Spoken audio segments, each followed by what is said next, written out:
welcome to the Cartoon Club. My name is Jack.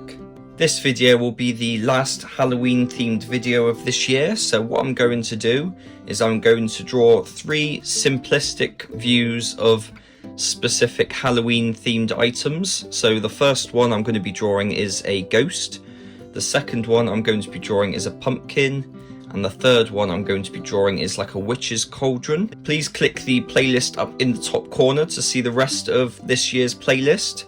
And as always, please like this video, please subscribe to my channel and click the bell icon to stay informed of any future videos that I upload. The new YouTube update has allowed people to zoom into videos while they're watching it, so feel free to zoom into any parts of these videos that you want to. If there's any sort of details that look a little bit too distant for you, just zoom in and have a little look as to what I'm doing. And this video is also going to be split into 3 different chapters, so you can choose which chapter to watch, whether you want to watch the ghost drawing, the pumpkin drawing, or the cauldron drawing. So the first chapter is going to be drawing a ghost. If we start with just drawing the outline for the ghost, so it's just a curved line starting from the top, working down, and then there's going to be 3 bumps at the bottom because it will be like wavy fabric. So we'll go up for 1, curve around, down, another bump for that second one, up 1, and then down for the third bump. And then after that bump is drawn, we'll just draw this line curving around to join up with the top of that line we started with. That left side is more straight because the ghost is sort of traveling to the left. So this line here will be dragged out because the fabric's sort of heading this way. If you wanted to draw the ghost coming towards you, then both sides would be the same shape. It'll just be that sort of curve on that side. And we want to draw some arms coming off the ghost. So we'll draw a sort of similar shape to the body, but we flip it around. So the arm will start about halfway down. It will head out of the body, curve around, and then head back towards the same point we started with. And then we'll do the same thing on the other side, but it will be hidden by the left side of the body. So we sort of opened arms trying to grab something. And then what we're going to draw is the face of the ghost. So it will be 3 oval shapes. The top 2 shapes will be the eyes and the bottom shape will be the mouth. And ghosts don't have noses, so there'll be no circle in the middle.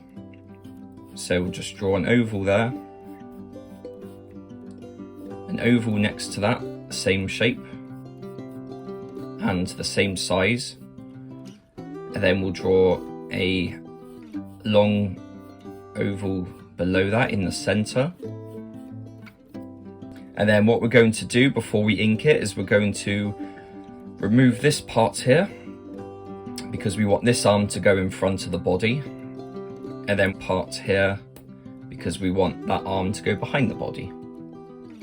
So all I have to do now is just ink that. So I'm just going to go over the whole thing with an ink pen, just following everything that we've just drawn.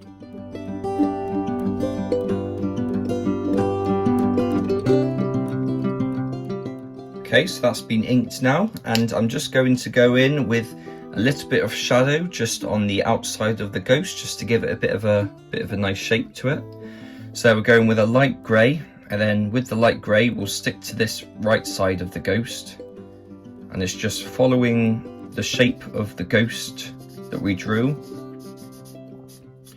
And adding in this little shadow helps to give it a bit of a 3D shape, like it's an actual object. And then we'll just do the below the arm parts of the ghost as well, following the outline still, and then we'll draw a little shadow for his bottom of his arm.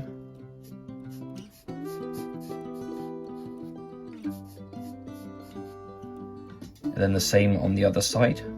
And then with the bottoms here, just a little curved shadow for each right part, so there. So there you go, that is the first one done. That's how to draw a ghost. This chapter will be how to draw a pumpkin. So with the pumpkin, we just need to figure out how wide to have the circle of the pumpkin. So we'll draw quite a large oval. So the oval, it's longer long ways instead of vertical.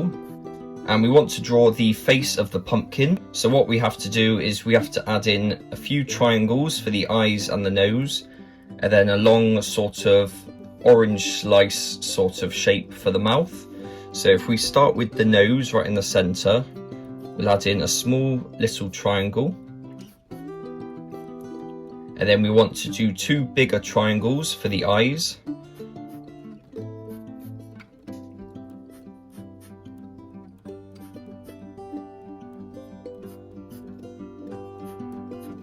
And then what we want to do is add in that mouth. So if we draw a line going almost edge to edge, but curve it. So this will be the top line of the mouth of the pumpkin. And then if we draw an even more curved line below, going from point to point in a sort of U shape.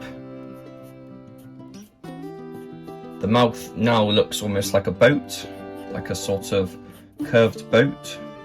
And then we want to add in some teeth to the pumpkin, so there will be small little squares. There'll be two on the top and one at the bottom. So we just add in two sort of square shaped teeth, having it quite symmetrical, so the same on either side and the same distance away from the middle.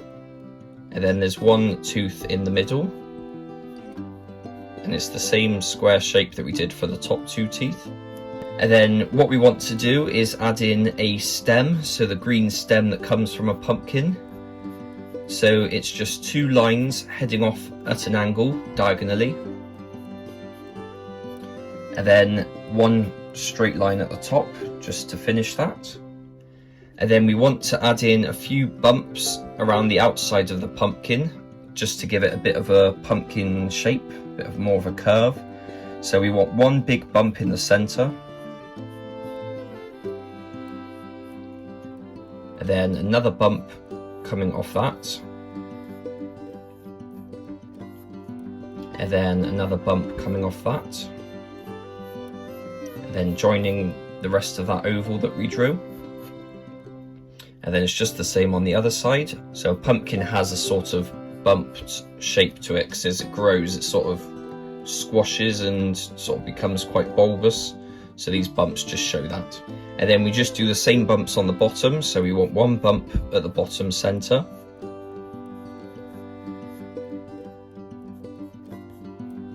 And then we want another bump coming off that one. And then another bump there, and then that will join with the bottom part of that oval. And then we do the same on the other side, and I'm just going to ink this like I did with the ghost, so I will be right back.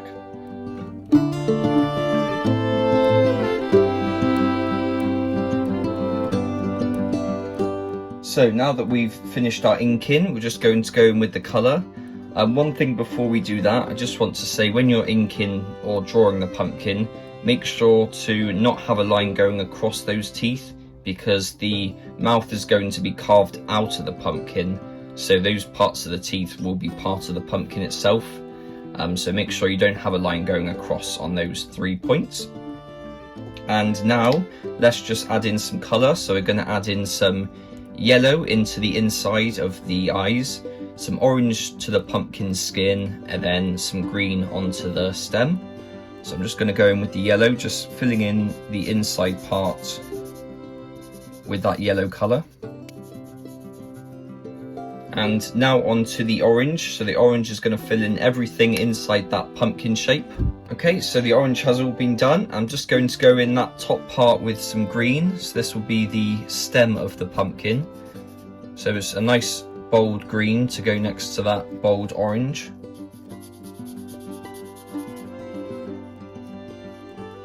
And then the last thing we're going to do is add in some shadow to the pumpkin.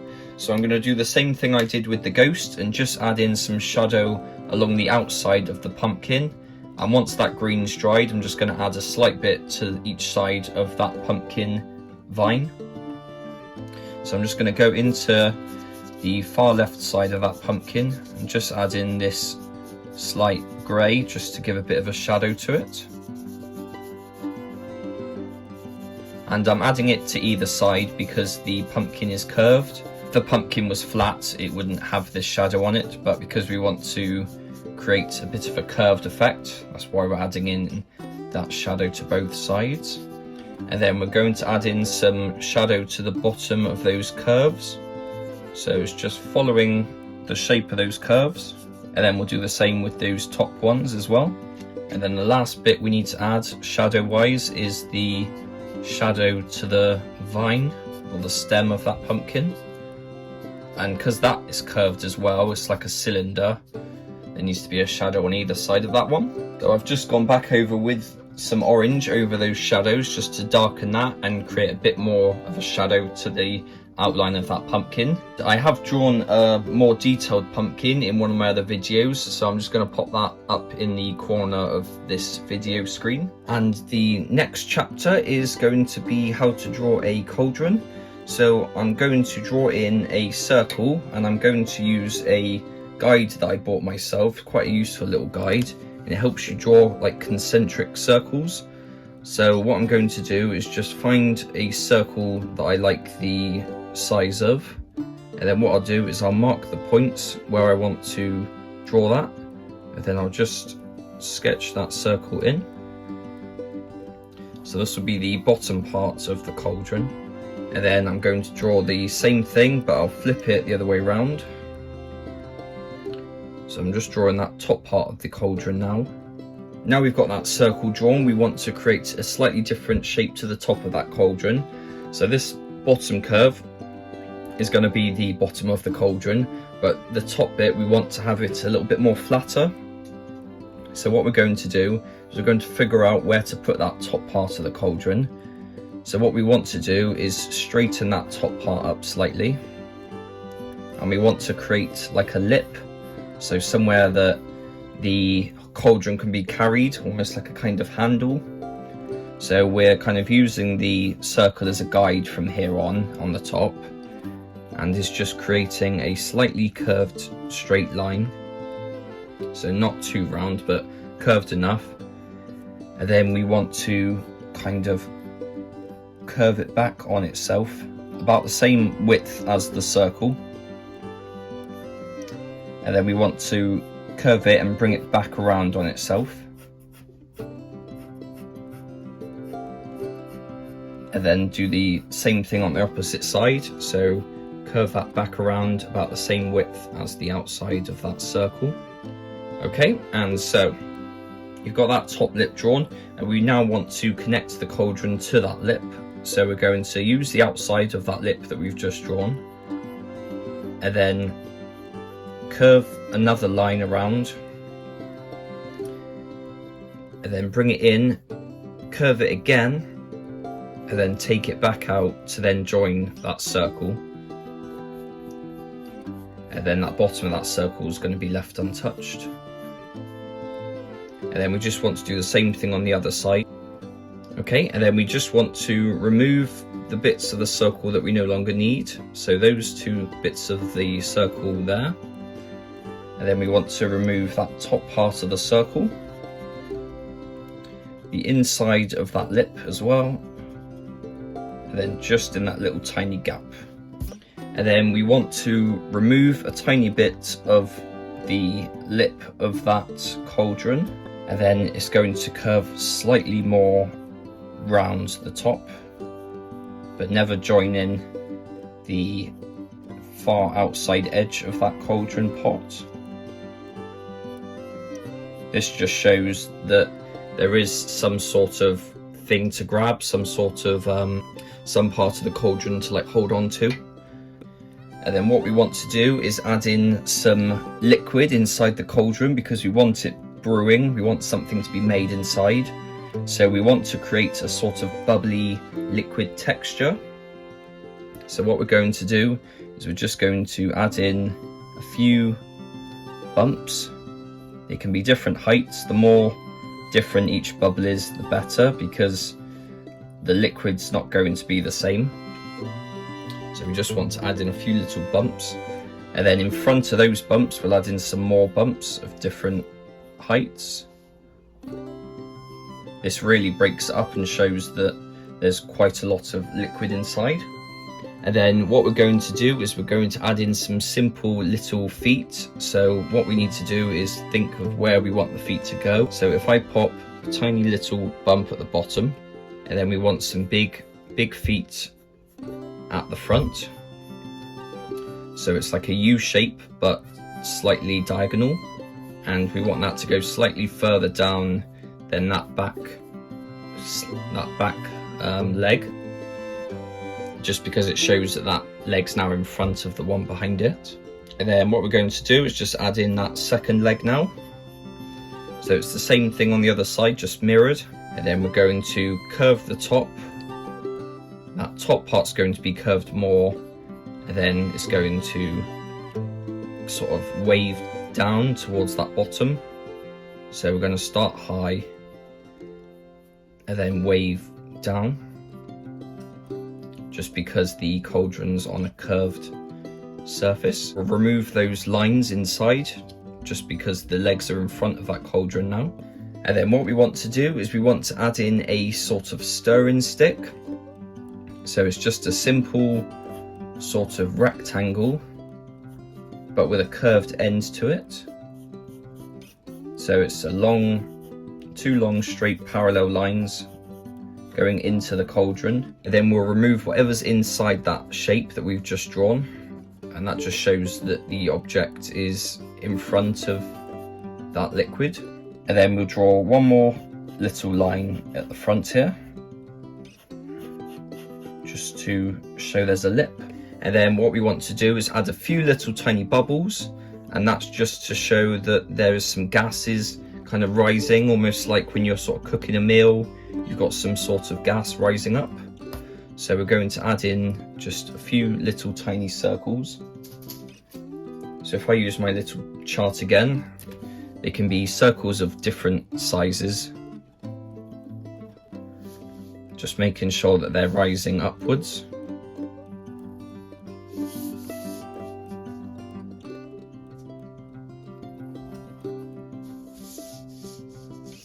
And I'll draw one final big bubble at the top.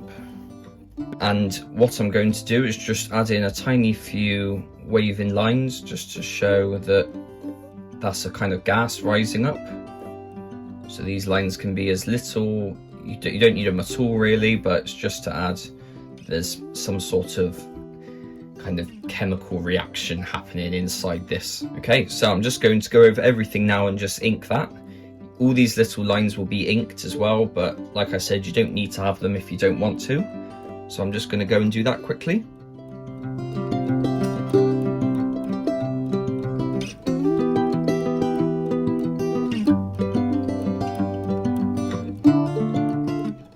Okay, so the inking has been done. I'm now going to go in with some colour. So with the cauldron, it's usually like a black or dark grey. So I'm going to go in the bottom with some real like sort of jet black. So I'm going to go in with like a Sharpie pen. And I'm just going to add in a sort of shadow following the bottom. So with a circle, like a cauldron is more of like a sphere. So the shadow is going to start at a point, sort of like what I've just done, and then the closer you get to the bottom of a sphere, the bigger the shadow is. So this part will be the biggest part of the shadow that we draw, and then as it gets towards the top of that cauldron again on the other side, we just bring it to that point.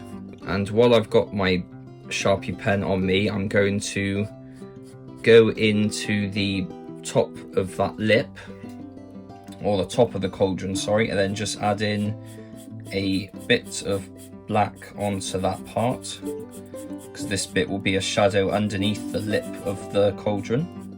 And then I'll just add a tiny bit on that part as well, because it is part of the same lip, but we just want to split up that line a bit.